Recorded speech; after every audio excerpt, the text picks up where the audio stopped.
engineers turned ship lifts the next evolutionary step in waterway navigation. Imagine a huge platform that literally lifts or lowers an entire ship, like an elevator for cargo vessels. These structures are vital when traditional locks aren't practical, especially near towering dams or sharp river descents. Though the concept dates back to the 1800s, today's ship lifts are feats of modern engineering. At the Three Gorges Dam in China, for instance, the ship lift can hoist 3,000-ton vessels over 370 feet in under an hour, the equivalent of raising a ship the height of a 30-story building.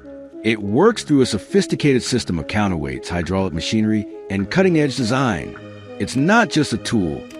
It's a symbol of how far we've come in mastering the power of water. Why are these systems so vital? The answer is simple. They keep global trade flowing. Rivers and canals remain some of the most cost-effective and efficient ways to move heavy goods across long distances. Without the use of dams, locks, and especially ship lifts, many everyday items would take longer and cost more to reach consumers. Ship lifts, in particular, are revolutionizing transport in regions with steep terrain or massive dams. They conserve time, reduce energy use, and cut transport costs, while unlocking new routes for inland navigation. But how do these massive machines actually work? What gives them the strength to hoist thousands of tons of steel and cargo with such precision? Let's break it down in simple terms.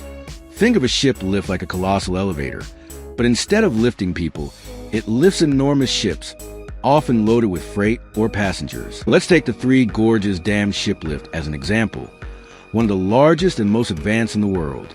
This engineering wonder can lift vessels weighing up to 3,000 tons, roughly the combined weight of 200 school buses. The platform, or lifting chamber, is over 120 meters long, making it large enough to cradle both the ship and the water it floats in.